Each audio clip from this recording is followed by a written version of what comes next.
the best academy. Good evening everyone. Welcome to Harish Academy. Today we will discuss November 10th current affairs in detail. ఇవాళ మన first topic global peace prayer festival 2025. Global peace prayer festival 2025 ఇది ఒక international piece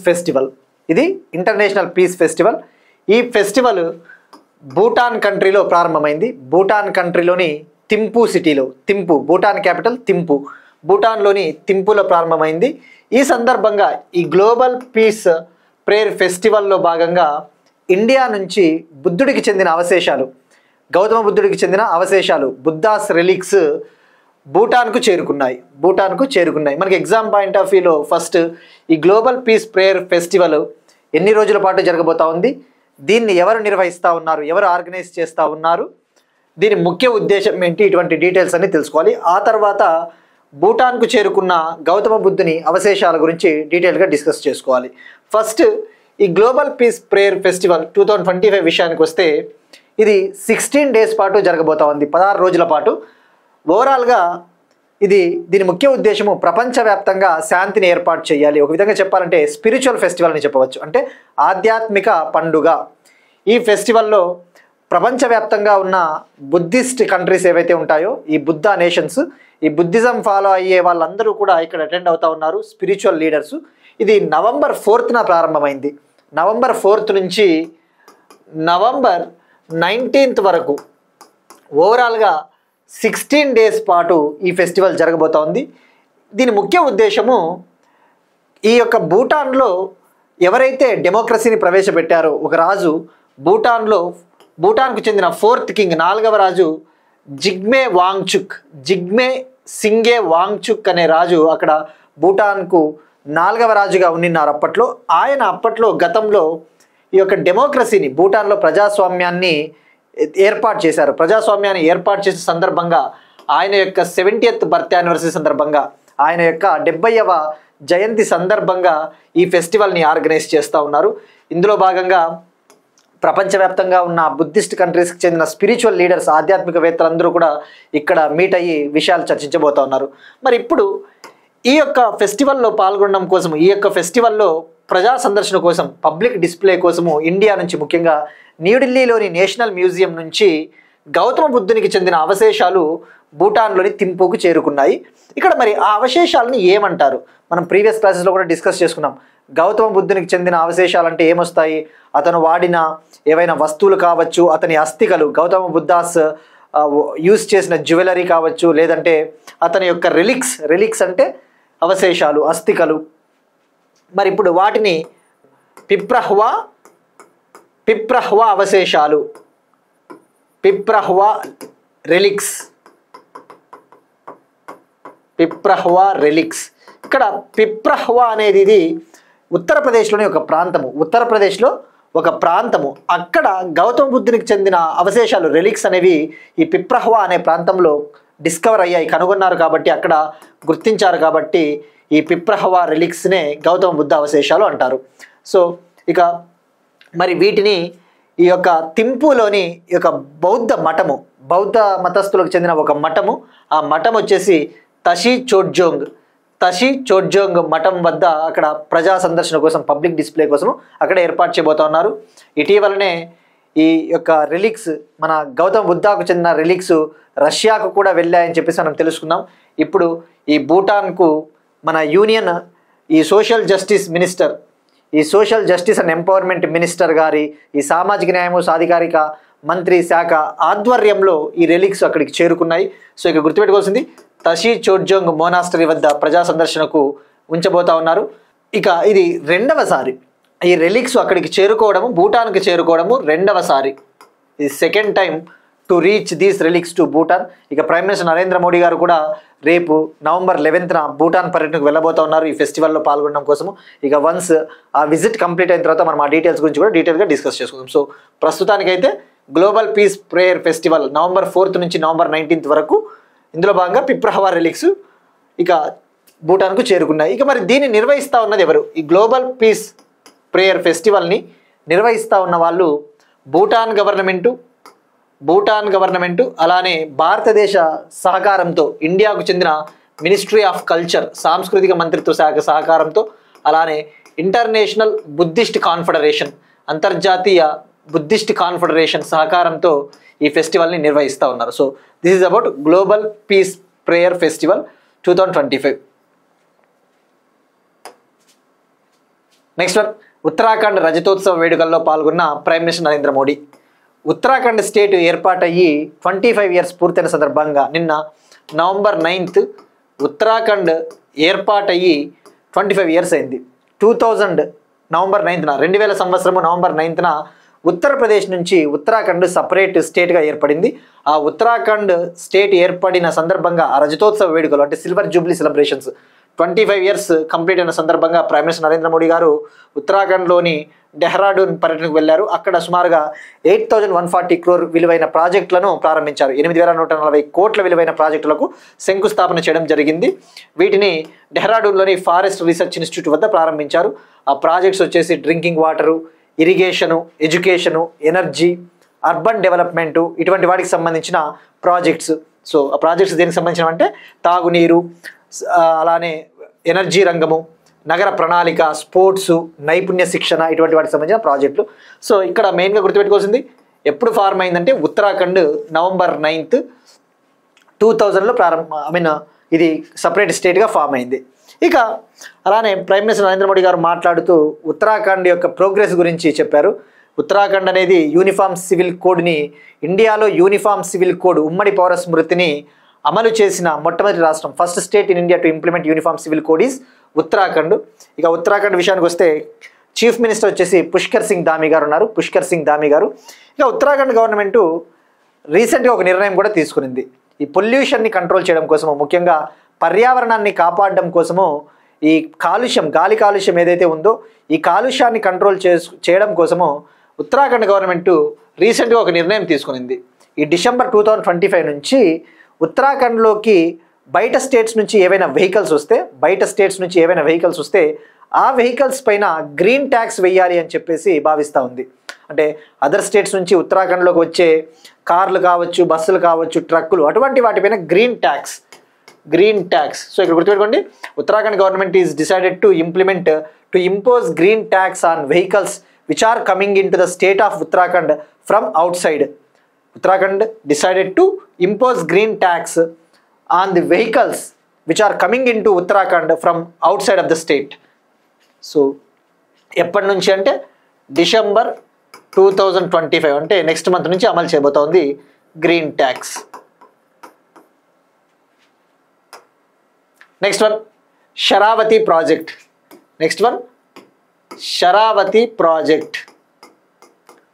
central government Sharavathi ప్రాజెక్టుని ప్రస్తుతానికి నిలిపివేయాలని చెప్పేసి నిర్ణయం తీసుకునింది. ఇక్కడ షరావతి project అనేది కర్ణాటకలో నిర్మించాలి అనుకుంటా ఉన్న ఒక హైడ్రో ఎలక్ట్రిక్ ప్రాజెక్టు. కర్ణాటకలోని ముఖ్యంగా వెస్టర్న్ ఘాట్స్లో, పశ్చిమ కనుమలలో ప్రభుత్వం నిర్మించాలి అనుకుంటా ఉన్న ఒక హైడ్రో ఎలక్ట్రిక్ ప్రాజెక్టు.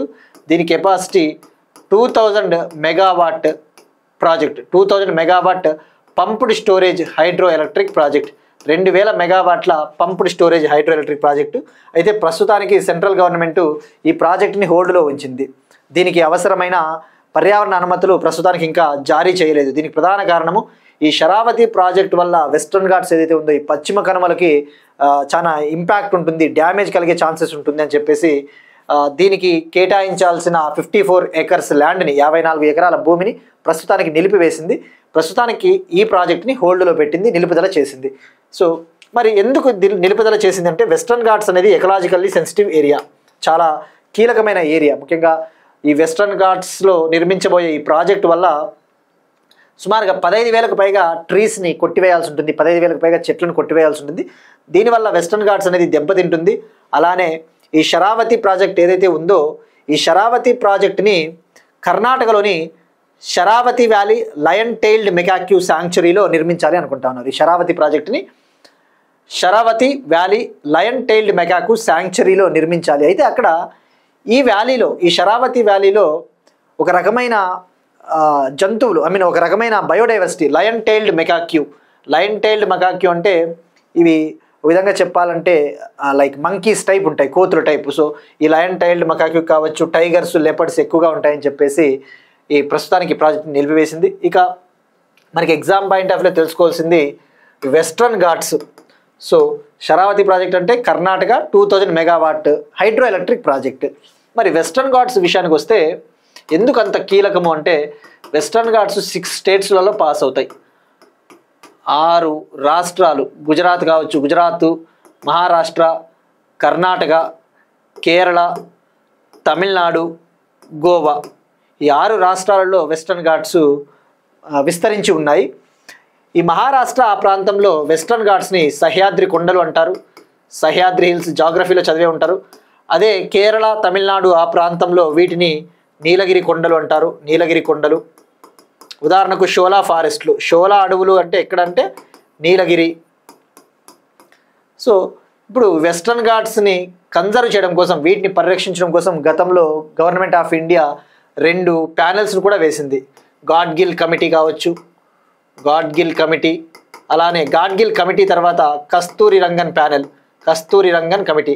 ఈ గాడ్గిల్ కమిటీ, కస్తూరి రంగన్ కమిటీ దేనికి సంబంధించినవి అంటే వెస్ట్రన్ ఘాట్స్ని కాపాడడం కోసము ఏమి చర్యలు తీసుకోవాలో ఆ చర్యలు చెప్పడం కోసము ఏర్పాటు చేసిన 2 కమిటీలే ఈ 2 కమిటీలు. సో ఇక్కడ వెస్ట్రన్ ఘాట్స్ అంత కీలకం కాబట్టి ప్రస్తుతానికి శరావతి ప్రాజెక్టుని నిలుపుదల చేసింది government of India. Next one, gateway of Guwahati, మొట్టమొదటి తేలియాడే ఇన్లాండ్ జలమార్గ టెర్మినల్. గేట్వే ఆఫ్ గౌహతి మొట్టమొదటి తేలియాడే ఇన్లాండ్ జలమార్గ terminal. Union finance minister Nirmala Sitharaman గారు అస్సాంలోని గువాహతిలో బ్రహ్మపుత్ర రివర్ పైన తేలియాడే ఇన్లాండ్ జలమార్గ టెర్మినల్ని ప్రారంభించారు. ఈ నార్త్ ఈస్ట్ ప్రాంతంలో, ఈ నార్త్ ఈస్ట్ రాష్ట్రాలలో తొలిసారిగా ఒక ఫ్లోటింగ్ ఇన్లాండ్ వాటర్ టెర్మినల్ని ఫినాన్స్ మినిస్టర్ ప్రారంభించారు. దీన్నే గేట్వే ఆఫ్ గౌహతి అంటారు. Gateway of Guwahati, Assam. మరి ఇక్కడ దీని ముఖ్య ఉద్దేశం, దీని యొక్క ఇంపార్టెన్స్, దీనివల్ల యూజ్ ఏంటి అంటే ఇది ఏదైతే ఇన్లాండ్ వాటర్ ట్రాన్స్పోర్ట్ ఉందో ఇండియాలో జలమార్గ రవాణా, భారతదేశంలో రివర్స్ కావచ్చు, లేక్స్ ఇవి చాలా ఎక్కువగా ఉంటాయి. మనకి ఏ విధంగా అయితే సముద్ర మార్గాలను ఉపయోగించుకొని మనం ట్రేడ్ని అభివృద్ధి చేసుకుంటా ఉన్నామో అలానే ఇండియాలో ఉన్న నేషనల్ వాటర్ వేస్, జాతీయ జలమార్గాలు, చిన్న జలమార్గాలని కనుక మనం ఉపయోగించుకున్నట్టయితే టూరిజం డెవలప్ అవుతుంది. అలానే గూడ్స్ని మనం ట్రాన్స్పోర్ట్ చేయవచ్చు, వస్తువుల్ని, తద్వారా మనకు ఆదాయం కూడా వస్తుంది. సో ఇప్పుడు నార్త్ ఈస్ట్ ప్రాంతంలో, ఈ నార్త్ ఈస్ట్ రాష్ట్రాలలో తొలిసారిగా ఈ ఇన్లాండ్ వాటర్ టెర్మినల్ మరియు జెట్టీని గువాహతిలో ప్రారంభించడం జరిగింది. దీన్ని బ్రహ్మపుత్ర రివర్ పైన ఏర్పాటు చేశారు. బ్రహ్మపుత్ర రివర్, అక్కడ నేషనల్ వాటర్ వే 2 ఉంటుంది, జాతీయ జలమార్గము. ఆ జాతీయ జలమార్గము 2 అస్సాంలోని బ్రహ్మపుత్ర రివర్ పైన సాదియా నుంచి ధూబ్రి అనే 2 ప్రాంతాలని కనెక్ట్ చేస్తుంది. Sadia to Dhubri national waterway 2. దీన్ని 304.95 crore 304.95 కోట్లతో దీన్ని నిర్మించడం జరిగింది. ఓ విధంగా చెప్పాలంటే ఇది India's first riverine terminal on Brahmaputra అని చెప్పవచ్చు.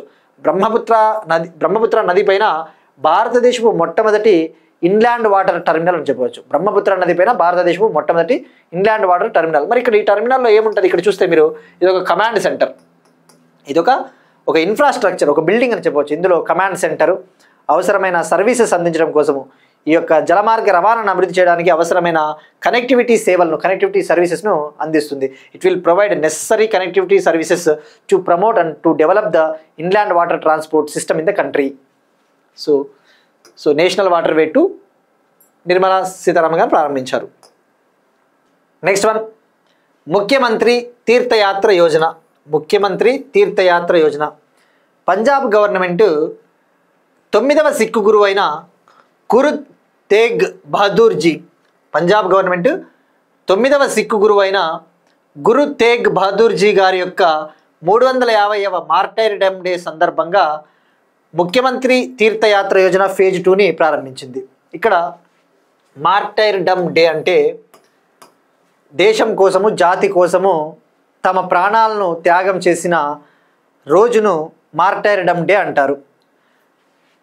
సిక్కిజంలో 10 గురువుస్ ఉంటారు, 10 మంది గురువులు. సిక్కిజం ఫౌండర్ వచ్చేసి గురునానక్. ఫస్ట్ సిక్కు గురు వచ్చేసి మనం డిస్కస్ చేసుకున్నాం ఆల్రెడీ ప్రీవియస్ క్లాసెస్లో. ఫస్ట్ సిక్కు గురు గురునానక్ గారు,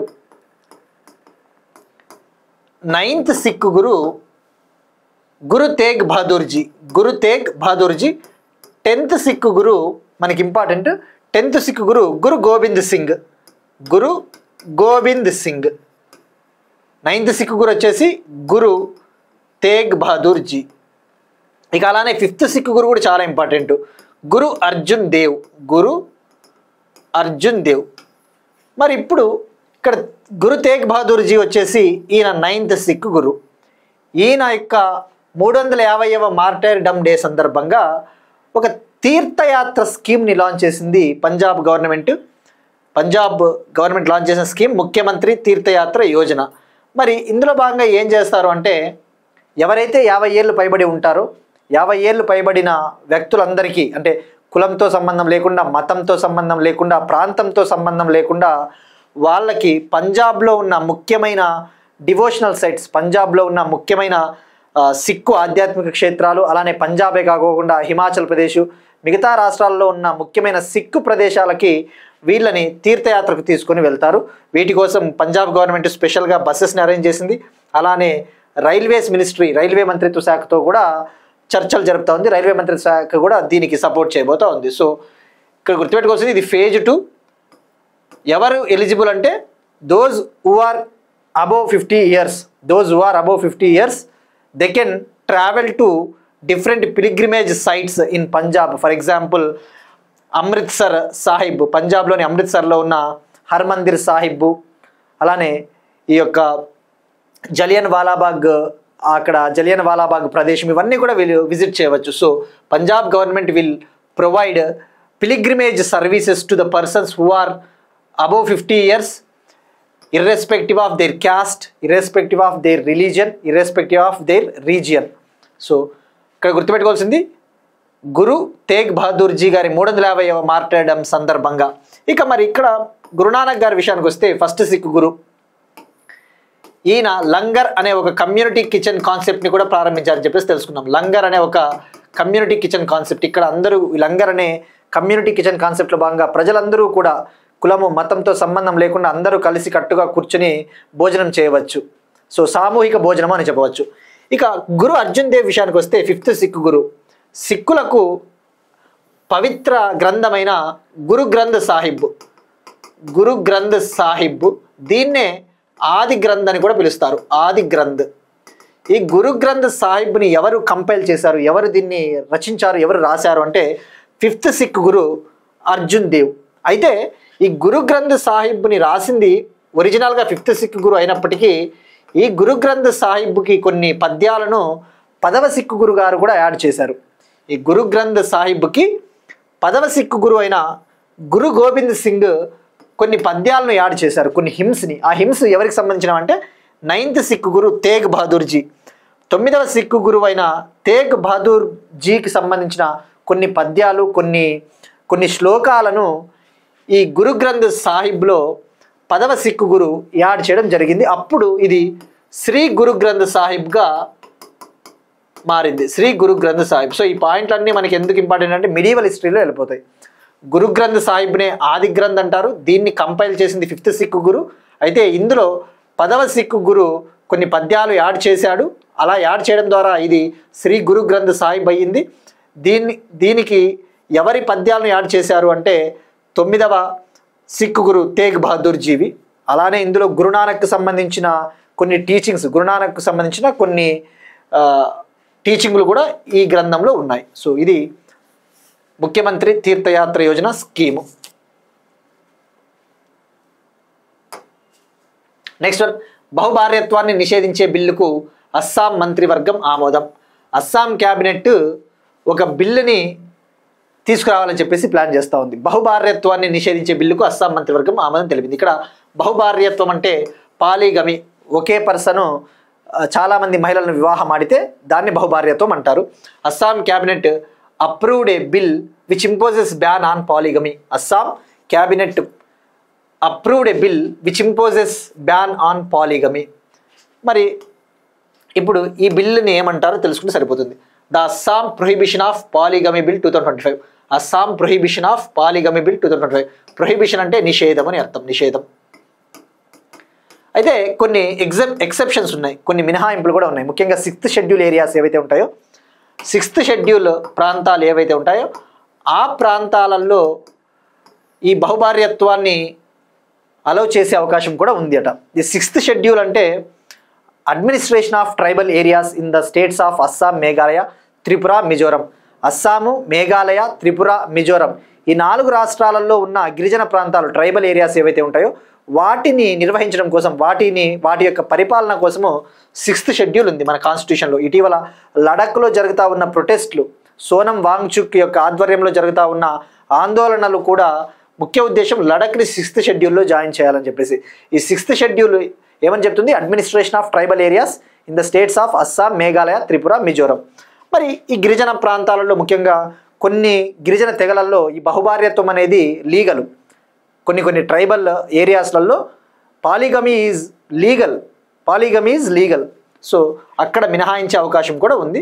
మరి ఓవరాల్గా ఈ బహుభార్యత్వాన్ని నిషేధించే బిల్లు కనుక చట్టమైనట్టయితే ఎవరైతే మల్టిపుల్ వైఫ్స్ని కలిగి ఉంటారో, చాలామంది మహిళల్ని పెళ్లి చేసుకొని ఉంటారో వాళ్లకు 7 year జైలు టర్మ్, వాళ్లకు 7 ఏళ్ల పాటు జైలు శిక్ష కూడా విధించే అవకాశం ఉందని చెప్పేసి ఈ బిల్లు చెప్తా ఉంది. అలానే ముఖ్యంగా ఈ పాలిగమీ విక్టిమ్స్ ఎవరైతే ఉంటారో, ఈ బహుభార్యత్వం వల్ల ఎవరైతే నష్టపోతూ ఉంటారో అటువంటి మహిళల కోసం సపరేట్గా ఒక ఫండ్ను కూడా ఏర్పాటు చేయనున్నట్టు అస్సాం గవర్నమెంట్ ప్రకటించింది. సపరేట్గా ఒక నిధిని కూడా ఆ మహిళలను ఆదుకోవడం కోసము. సో ఇది Assam prohibition of polygamy bill 2025. Next one, Telangana current affairs. Telangana AI innovation hub. Telangana AI innovation hub. Telangana AI innovation hub. Telangana government తెలంగాణలో ఏఐని, ఆర్టిఫిషియల్ ఇంటెలిజెన్స్ సంబంధించిన రీసెర్చ్ని డెవలప్ చేయాలి, ఎకో సిస్టమ్ని అభివృద్ధి చేయాలి అని చెప్పేసి తెలంగాణ గవర్నమెంట్ హైదరాబాద్లో తెలంగాణ ఏఐ ఇన్నోవేషన్ హబ్ని ప్రారంభించింది. ఎక్కడ లాంచ్ చేసింది? హైదరాబాద్లో తెలంగాణ ఏఐ ఇన్నోవేషన్ హబ్. మరి దీని ముఖ్య ఉద్దేశం వచ్చేసి ఇందాక చెప్పినట్టు ఏఐ రీసెర్చ్ని అభివృద్ధి చేయాలి. అలానే ప్రపంచంలో తెలంగాణని టాప్ 20 ఏఐ హబ్స్లలో ఒకటిగా ఉంచాలి. 2035 కల్లా తెలంగాణను టాప్ 20 ఆర్టిఫిషియల్ ఇంటెలిజెన్స్ హబ్లలో ఒకటిగా ఉంచాలి. To make Telangana among the top 20 artificial intelligence hubs in the world by 2035. The main objective of this AI innovation hub is to make the place the Telangana among the top 20 AI hubs in the world by 2035. 2035 నాటికల్లా ప్రపంచంలో ఉన్న top 20 AI హబ్లలో తెలంగాణని ఒకటిగా ఉంచాలి అన్నదే దీని ముఖ్య ఉద్దేశం. So ఆ ఆబ్జెక్టివ్ గుర్తుపెట్టుకుంటే సరిపోతుంది. ఎక్కడ లాంచ్ చేశారంటే హైదరాబాద్లో దీన్ని లాంచ్ చేశారు. Next one, Andhra Pradesh current affairs. Project Hanuman. Andhra Pradesh government, ముఖ్యంగా Andhra Pradesh deputy chief minister project హనుమాన్ని ప్రారంభించారు. ఈ ప్రాజెక్ట్ హనుమాన్ ముఖ్య ఉద్దేశము ఈ ఆంధ్రప్రదేశ్ ప్రాంతంలో హ్యూమన్ ఎలిఫెంట్ కాన్ఫ్లిక్ట్స్ని నివారించాలి. ముఖ్యంగా జంతువులకి, ముఖ్యంగా ఏనుగులకి మానవులకి మధ్య ఘర్షణ ఎక్కువగా జరుగుతూ ఉంటుంది.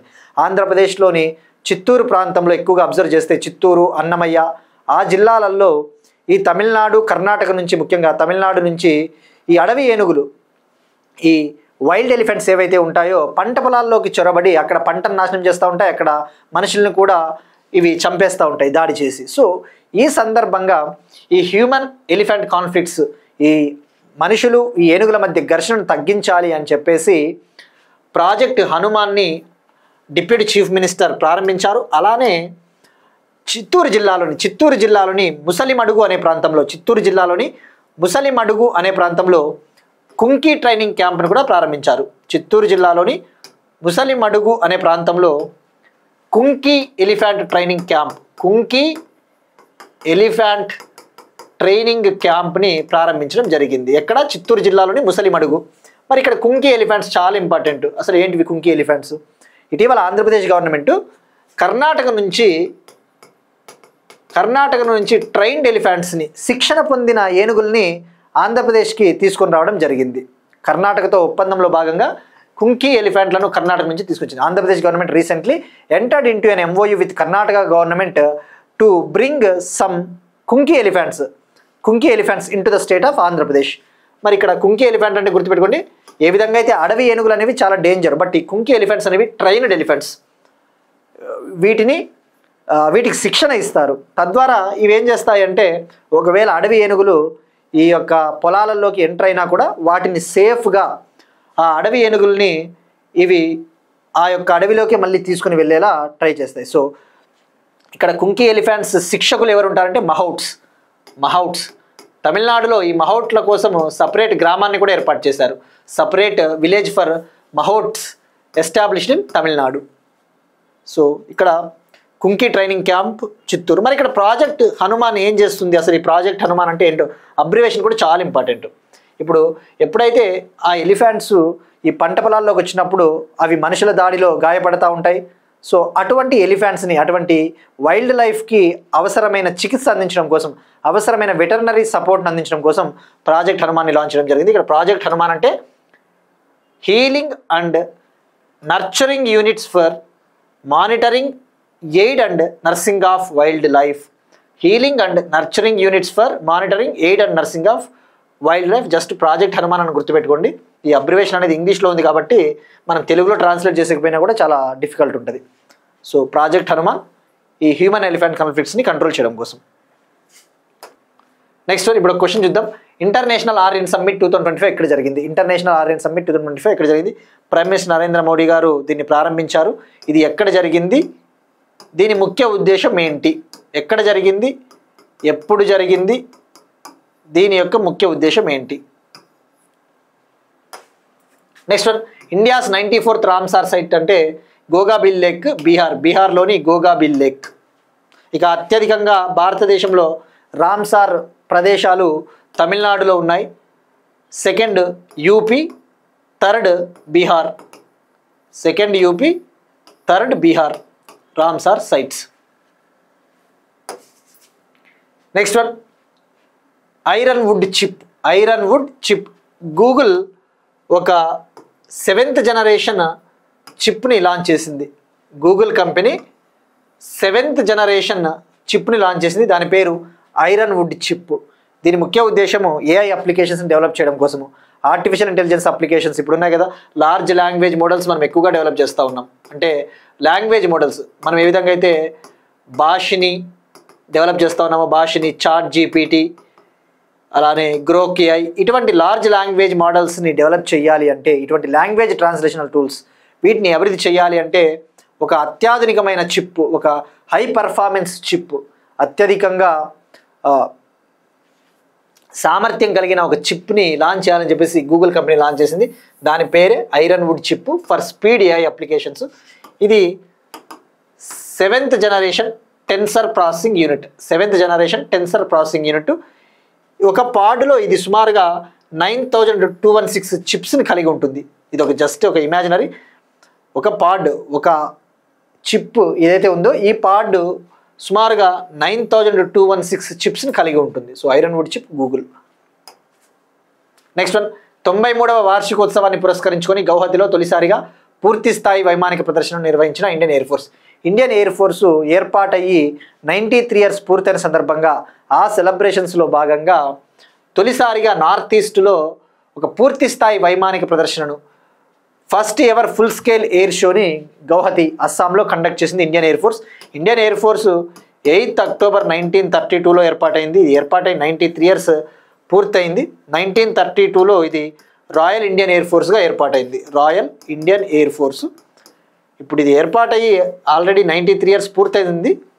ఆ సెలబ్రేషన్స్ కంటిన్యూ అవుతూ ఉన్నాయి. ఆ సెలబ్రేషన్స్లో భాగంగా గౌహతిలో తొలిసారిగా పూర్తి స్థాయి వైమానిక ప్రదర్శన నిర్వహించింది. దీన్ని నిర్వహించింది ఇండియన్ ఎయిర్ ఫోర్స్కి చెందిన eastern air command. Indian air ఫోర్స్కి చెందిన eastern air command. Next one, project firewall. H1B వీసాలకు సంబంధించి H1B వీసాలు ఎక్కువగా దుర్వినియోగానికి గురవుతూ ఉన్నాయి. ఈ అమెరికాలో కంపెనీస్కి సంబంధించి H1B వీసాలు జారీ చేస్తారు. సో ఆ H1B వీసాలు చాలా దుర్వినియోగం అవుతూ ఉన్నాయి. ఇష్టానుసారము అలకేట్ చేస్తూ ఉన్నారు, మిస్అలకేట్ చేస్తూ ఉన్నారు అని చెప్పేసి వాటిపైన విచారణ చేయడం కోసము యుఎస్ గవర్నమెంట్ September 2025లో సెప్టెంబర్లో ప్రాజెక్ట్ ఫైర్వాల్ని లాంచ్ చేసింది. ఇప్పుడు ఆ ప్రాజెక్ట్ ఫైర్వాల్లో భాగంగా ఈ H1B దుర్వినియోగం పైన డొనాల్డ్ ట్రంప్ అడ్మినిస్ట్రేషను విచారణ చేపట్టి సుమారుగా 175 కేసుల్లో దర్యాప్తు చేపడతా ఉంది. సో ఇక్కడ మెయిన్గా ప్రాజెక్ట్ ఫైర్వాల్ ముఖ్య ఉద్దేశం ఏంటంటే H1B వీసా దుర్వినియోగాన్ని ఆపాలి. ఈ H1B వీసా ఏంటి? Working visa. ముఖ్యంగా ఇటీవల H1B వీసాకు సంబంధించి డొనాల్డ్ ట్రంప్ అడ్మినిస్ట్రేషను భారతీయులపైన చాలా ఆంక్షలు కూడా విధించారు. సో ఈ కాంటెక్స్ట్లో ఈ ప్రాజెక్ట్ ఫైర్వాల్ని లాంచ్ చేయడం ద్వారా ఈ అమెరికన్ కంపెనీస్ ఏవైతే ఉంటాయో అమెరికా యువతకే ఎక్కువగా జాబులు ఇవ్వాలి అన్న ఉద్దేశంతో ఈ ప్రాజెక్ట్ ఫైర్వాల్ని లాంచ్ చేయడం జరిగింది. సో దీన్ని లాంచ్ చేసింది అమెరికాకు చెందిన లేబర్ డిపార్ట్మెంట్, కార్మిక శాఖ. నెక్స్ట్ వన్, G20 సదస్సు, G20 సమ్మిట్ 2025. ఈ G20 సమ్మిట్ 2025 దక్షిణాఫ్రికాలోని జోహన్నెస్బర్గ్లో ఈ మంత్ జరగబోతోంది. నవంబర్ 22 నుంచి నవంబర్ 23 వరకు జరగబోతోంది. ఈ దక్షిణాఫ్రికాలో జరగబోయే G20 సదస్సుకు అమెరికా అటెండ్ అవ్వడం లేదు. ఈ G20 సదస్సును బహిష్కరిస్తా ఉన్నట్టు డొనాల్డ్ ట్రంప్ ప్రకటించారు. America decided to boycott G20 summit 2025 which is going to be held in Johannesburg, south Africa.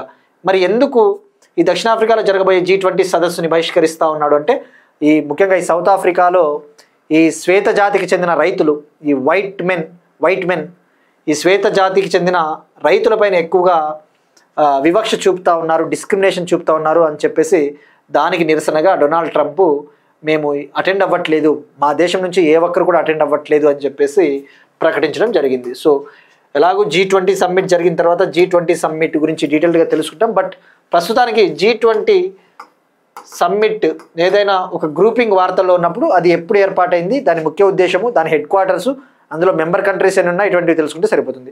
G20 అనేది 1999లో ఏర్పాటైంది. 1999లో దీని ముఖ్య ఉద్దేశము ఈ ప్రపంచవ్యాప్తంగా ఎకనామిక్ రీఫార్మ్స్, ఎకనామిక్ ఇష్యూస్ని చర్చించడము, ఈ ఆర్థికపరమైన విషయాలు చర్చించి ఏ విధంగా ఆర్థికంగా దేశాలు ముందుకు పోవాలి, how to bring the necessary economic reforms, ఇటువంటి విషయాలపైన చర్చలు చేస్తూ ఉంటుంది G20. సో ఇక పోయిన సంవత్సరం డిసెంబర్ 2024లో G20 సమ్మిట్ బ్రెజిల్లోని రియో డి జనీరోలో జరిగింది.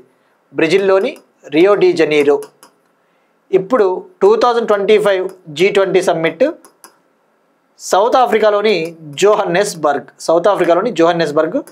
G20 2026 అమెరికాలోని ఫ్లోరిడాలో జరగబోతోంది. ఎక్కడ జరగబోతోంది? Florida, USA. So Donald Trump దీనికోసం వెయిట్ చేస్తూ ఉన్నాడు అని ప్రకటించాడు 2026 సమ్మిట్ కోసం. సో 2024 G20 సమ్మిట్ డిసెంబర్లో బ్రెజిల్లోని రియో డి జనీరో, 2025 జోహన్నెస్బర్గ్లో జరగబోతూ ఉంది. మరి ఇందులో మెంబర్ కంట్రీస్ కూడా ఒకసారి తెలుసుకోవాలి. మెంబర్ కంట్రీస్ వచ్చేసి ఓవరాల్గా 19 కంట్రీస్ ఉంటాయి. 19 కంట్రీస్, అలానే 2 regional organisations, European Union plus African Union. గుర్తుపెట్టుకోండి, 19 దేశాలు, European Union, African Union full time మెంబర్గా 2024లో జరిగిన రియో G20 సదస్సులో తొలిసారిగా పాల్గొనింది. ఆఫ్రికన్ యూనియన్ ఫుల్ టైం మెంబర్గా 2024లో జరిగిన G20 సదస్సులో పాల్గొనింది. African Union joined as a full time member. African Union participated as a full-time member in G20 during the 2024 G20 summit which is held in Rio de Janeiro, Brazil. So అవి 19 కంట్రీలు. ఒకసారి వీలైతే తెలుసుకోవాలి. ఆ 19 కంట్రీలలో G7 countries ఉంటాయి. ఈ G20లో G7 కూడా ఉంది. G7 అంటే France, Canada, Italy, Japan, Germany, US, UK, ఇవి G7. G8 అంటే G7 కంట్రీలు మరియు రష్యాను కలుపుకుంటే G8 అవుతుంది. ఈ 8 దేశాలు కావని ఇంకా ఏమున్నాయంటే Turkey, South Korea, South Africa, Saudi Arabia, Mexico, Indonesia, India, China, Argentina, Australia, Brazil, ఇవి 19 దేశాలు. యూరోపియన్ యూనియన్ ఒకటి ఉంది, ఆఫ్రికన్ యూనియన్ ఒకటి ఉంది. సో ఇది G20 సమ్మిట్కి సంబంధించిన ఇన్ఫర్మేషన్. నెక్స్ట్ వన్, పాకిస్తాన్ 27వ రాజ్యాంగ సవరణ బిల్లుకు స్టాండింగ్ కమిటీ ఆమోదం. 27th constitutional amendment bill Pakistan. మనం ఏదైనా ఒక కంట్రీ వార్తలో ఉన్నప్పుడు ఆ కంట్రీకి సంబంధించిన ఇన్ఫర్మేషన్ తెలుసుకోవాలి. పాకిస్తాన్లో 27వ రాజ్యాంగ సవరణ బిల్లుకు పార్లమెంటరీ స్టాండింగ్ కమిటీ ఆమోదం తెలిపింది. Parliamentary standing committee gave approval to 27th constitutional amendment bill in Pakistan. మరి ఇక్కడ ఈ 27th కాన్స్టిట్యూషనల్ అమెండ్మెంట్ బిల్ ఏంటి? ఈ బిల్లు ముఖ్య ఉద్దేశము పాకిస్తాన్లో సుప్రీంకోర్టు పవర్స్ని తగ్గించడము. The main objective of this bill to reduce the powers of supreme court. అలానే ఈ బిల్లులో భాగంగా ఈ బిల్లు ఏమని చెప్తుంది అంటే సుప్రీంకోర్టు పవర్స్ని తగ్గిస్తూ ఉన్నాము, సుప్రీంకోర్టు పవర్స్ని తగ్గించి ఒక ఫెడరల్ కాన్స్టిట్యూషనల్ కోర్టుని ఏర్పాటు చేయబోతున్నట్టు ఈ బిల్లు ప్రకటించింది. ఈ బిల్లులో ఉన్న ముఖ్య అంశాలు సుప్రీంకోర్టు పవర్స్ తగ్గించడము, అలానే ఫెడరల్ కాన్స్టిట్యూషనల్ కోర్టుని ఏర్పాటు చేయాలి, అలానే new chief of the defence forces, ఈ రక్షణ దళాల కోసము ఒక కొత్త చీఫ్ ఆఫ్ డిఫెన్స్ ఫోర్సెస్ని ఏర్పాటు చేయనున్నట్టు ఈ బిల్లు ప్రకటించింది. అయితే పాకిస్తాన్లో ఉన్న అపోజిషన్ పార్టీలు ఇది సుప్రీంకోర్టు పైన జరుగుతూ ఉన్న ఒక సుప్రీంకోర్టుని చంపేయడమే అన్నట్టుగా కూడా వాళ్ళు విమర్శలు చేస్తూ ఉన్నారు. So the main objective of this 27th constitutional amendment bill is to reduce the powers of Supreme Court, and it's also aims at establishing a federal constitutional court, and also it is going to introduce a new chief of defense forces. It is going to introduce a new chief of defense forces. So 27th constitutional amendment bill. Next one, persons in news. DNA structure ను కనుగొన్న ఒక famous biologist James D Watson కన్నుమూత. DNA డియాక్సీరైబోన్యూక్లిక్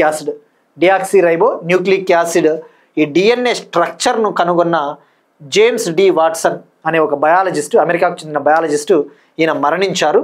మరి ఈయన చేసిన discovery ఏంటి అంటే, ఏ విధంగా అయితే మనం ఇప్పుడు ఏవైనా జెనెటిక్ డిసీజెస్ రాకోకుండా ఉండాలి అంటే హ్యూమన్ జీనోమ్ ప్రాజెక్ట్ని చేపడతా ఉంటారు. ఈ మనిషి యొక్క ఎంటైర్ జీనోమ్ని మ్యాపింగ్ చేసి ఎంటైర్ జీనోమ్ని సీక్వెన్సింగ్ చేస్తూ ఉంటారు. సో ఆ హ్యూమన్ జీనోమ్ ప్రాజెక్ట్కి పితామహుడు అని చెప్పవచ్చు, father of the human genome project. ఈ హ్యూమన్ జీనోమ్ ప్రాజెక్టు 2003లో కంప్లీట్ అయింది. ఈ హ్యూమన్ జీనోమ్ ప్రాజెక్ట్లో భాగంగా ఏం చేస్తారు అంటే, జనరల్గా ఏమైనా ఇప్పుడు ఈ జెనెటిక్ డిజార్డర్స్, ఈ సికిల్ సెల్ అనీమియా, తలసేమియా, ఇటువంటి అరుదైన జన్యువ్యాధులు భవిష్యత్తులో రాకుండా ఉండాలి అంటే, వాళ్ళ పిల్లలకు రాకుండా ఉండాలి అంటే ఈ హ్యూమన్ జీనోమ్ ప్రాజెక్ట్లో భాగంగా ఏంటంటే ఈ ప్రజల యొక్క జీనోమ్స్ని స్టడీ చేసి మ్యాపింగ్ చేసి సీక్వెన్సింగ్ చేస్తారు. తద్వారా ఒకవేళ అటువంటి డిసీజెస్ వచ్చినా వాటికి ఎటువంటి ట్రీట్మెంట్ ఇవ్వాలో ఫైండ్ అవుట్ చేస్తారనమాట. అది హ్యూమన్ జీనోమ్ ప్రాజెక్ట్ ముఖ్య ఉద్దేశం. ఈ హ్యూమన్ జీనోమ్ ప్రాజెక్ట్ సక్సెస్ అయ్యింది అంటే ఈ డిఎన్ఏ యొక్క స్ట్రక్చర్ని కనుగొన్న ఈయనే ముఖ్య కారణం అని చెప్పవచ్చు. డిఎన్ఏ డియాక్సీరైబోన్యూక్లిక్ యాసిడ్ స్ట్రక్చర్ వచ్చేసి డబుల్ హెలిక్స్ స్ట్రక్చర్లో ఉంటుంది. అంటే ఇలా ల్యాడర్ స్ట్రక్చర్లో ఉంటుంది డబుల్ హెలిక్స్ స్ట్రక్చర్. ఆ డబుల్ హెలిక్స్ స్ట్రక్చర్ని మరో సైంటిస్ట్ ఫ్రాంకిస్ క్రిక్ అనే సైంటిస్ట్తో కలిపి 1953లో ఈ డిఎన్ఏ స్ట్రక్చర్ని డిస్కవరీ చేశారు, కనుగొన్నారు. 1953లో కనుగొన్నందుకు గాను 1962లో నోబెల్ ప్రైజ్ కూడా ఈయనతో పాటు మరో 2 సైంటిస్టులకు వచ్చింది. Next one, fastest 15 first class cricket. First class క్రికెట్లో అత్యంత వేగవంతమైన అర్ధశతకం. Fastest 15 first class cricket. First class cricket అంటే డొమెస్టిక్గా జరిగే క్రికెట్, అంటే అంతర్జాతీయ మ్యాచ్లు, ఇంటర్నేషనల్ మ్యాచ్లు కాకుండా వివిధ దేశాలలో డొమెస్టిక్గా నిర్వహించే క్రికెట్ మ్యాచెస్ని ఫస్ట్ క్లాస్ క్రికెట్ అంటారు. First class cricket. ఆ ఫస్ట్ క్లాస్ క్రికెట్లో ఇప్పుడు అత్యంత వేగవంతమైన అర్ధశతకము ఇండియాకు చెందిన ప్లేయర్ చేశాడు. మేఘాలయకు చెందిన ఆకాష్ కుమార్ చౌదరి 11 బాల్స్లోనే 11 బంతుల్లోనే అర్ధ సెంచరీ చేశాడు. అది కూడా వరుసగా 8 బాల్స్కి 8 సిక్సెస్ కొట్టాడు. ఫస్ట్ 3 బాల్లలో 2 సింగిల్స్ తీసి తర్వాత నెక్స్ట్ 8 బాల్లకు గాను వరుసగా 8 సిక్స్లు కొట్టాడు. సో 11 బాల్స్లోనే 50 రన్స్ కొట్టాడు. సో మరి ఇది not only India's domestic cricket, భారతదేశం యొక్క డొమెస్టిక్ క్రికెట్లోనే కాకుండా ప్రపంచవ్యాప్తంగా ఏ దేశపు ఫస్ట్ క్లాస్ క్రికెట్ తీసుకున్నా 11 బాల్లలో అర్ధ సెంచరీ చేసిన ప్లేయరు ఎవరు లేరు. ఫస్ట్ టైము ఇతను సాధించాడు. సో రంజీ ట్రోఫీలో భాగంగా అరుణాచల్ ప్రదేశ్లో జరిగిన మ్యాచ్లో 11 బాల్స్లోనే 50 రన్స్ కొట్టాడు. సో మేఘాలయకు చెందిన Akash Kumar Chaudhary. Next one, ICC women's ODI team of the tournament. ICC women's ODI world cup team of the tournament. ఇటీవల ఐసీసీ ఉమెన్స్ ఓడిఐ వరల్డ్ కప్ని ఇండియా తొలిసారిగా గెలుచుకునింది, ఫైనల్లో సౌత్ ఆఫ్రికా ఉమెన్స్ టీంను ఓడించి. ఇప్పుడు ఐసీసీ దుబాయ్ హెడ్ క్వార్టర్స్గా ఉన్న international cricket council team of the టోర్నమెంట్ని ప్రకటించింది. అంటే టీమ్ ఆఫ్ ద టోర్నమెంట్ అంటే ఈ జట్లల్లో ఎవరైతే మంచి ప్రదర్శన చేసి ఉంటారో ఆ ప్లేయర్స్ని కొంతమందిని తీసుకొని బెస్ట్ టీమ్గా ప్రకటిస్తుంది టీమ్ ఆఫ్ ద టోర్నమెంట్. ఆ టీమ్ ఆఫ్ ద టోర్నమెంట్లో ఇండియా నుంచి 3 ప్లేయర్లు ఉన్నారు. ఇండియా నుంచి స్మృతి మందన, జెమిమా రోడ్రిక్స్, దీప్తి శర్మ, ఇండియా నుంచి 3 మహిళా క్రికెటర్లు. ఇక ఈ టీంకి కెప్టెన్గా South Africa player Laura Wolvaardt, South ఆఫ్రికాకు చెందిన లారా వోల్వర్ట్ని కెప్టెన్గా సెలెక్ట్ చేసింది ఐసీసీ. ఇక సౌత్ ఆఫ్రికా నుంచి కూడా 3 ఉన్నారు. ఆస్ట్రేలియా నుంచి 3 ప్లేయర్లు ఉన్నారు. ఇంగ్లాండ్ నుంచి 2 ప్లేయర్లు ఉన్నారు. పాకిస్తాన్ నుంచి సిద్రా నవాజ్ అనే మహిళా క్రికెటర్ని వికెట్ కీపర్గా సెలెక్ట్ చేశారు. సో ఇక్కడ గుర్తుపెట్టుకోవాల్సింది 12 మంది సభ్యులతో టీంని ఐసీసీ ప్రకటించింది. 12 member team. Among these members 3 Indian women cricketers, 3 south African women cricketers. Next one, tennis world number 1 player. Tennis క్రీడలో పురుషుల విభాగంలో వరల్డ్ నెంబర్ 1 ప్లేయర్, మెన్స్ కేటగిరీలో వరల్డ్ నెంబర్ 1 ప్లేయర్గా ఇటలీకి చెందిన జన్నిక్ సిన్నరు వరల్డ్స్ నెంబర్ 1 టెన్నిస్ ప్లేయర్గా నిలిచాడు పురుషుల విభాగంలో. ఇతను ప్యారిస్లో జరిగిన ప్యారిస్ మాస్టర్స్ టైటిల్ని గెలుపొంది ఫస్ట్ ప్లేస్లో నిలిచాడు.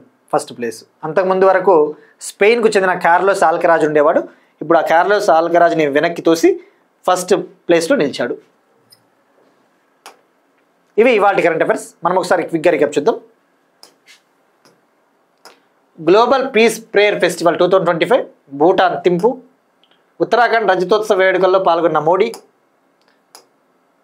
Sharavathi project, gateway of Guwahati. ముఖ్యమంత్రి తీర్థయాత్ర యోజన పంజాబ్. బహుభార్యత్వాన్ని నిషేధించే బిల్లుకు అస్సాం మంత్రివర్గం ఆమోదం. Telangana AI innovation hub. Project Hanuman Andhra Pradesh. Ironwood చిప్ను లాంచ్ చేసిన Google. Indian air Force 93rd raising day celebrations. Project firewall America. G20 సదస్సు 2025ను బహిష్కరిస్తున్నట్టు ప్రకటించిన అమెరికా. పాకిస్తాన్ 27వ రాజ్యాంగ సవరణ బిల్లుకు స్టాండింగ్ కమిటీ ఆమోదం. DNA structure co-discoverer James D Watson కన్నుమూత. ఫస్ట్ క్లాస్ క్రికెట్లో అత్యంత వేగవంతమైన అర్ధ సెంచరీని చేసిన Indian player. ICC women's cricket world cup team of the tournament. Tennis world number 1 ప్లేయర్గా ఇటలీకి చెందిన Jannik Sinner. That's it. These are today's current affairs. Will meet you next time and thank you everyone.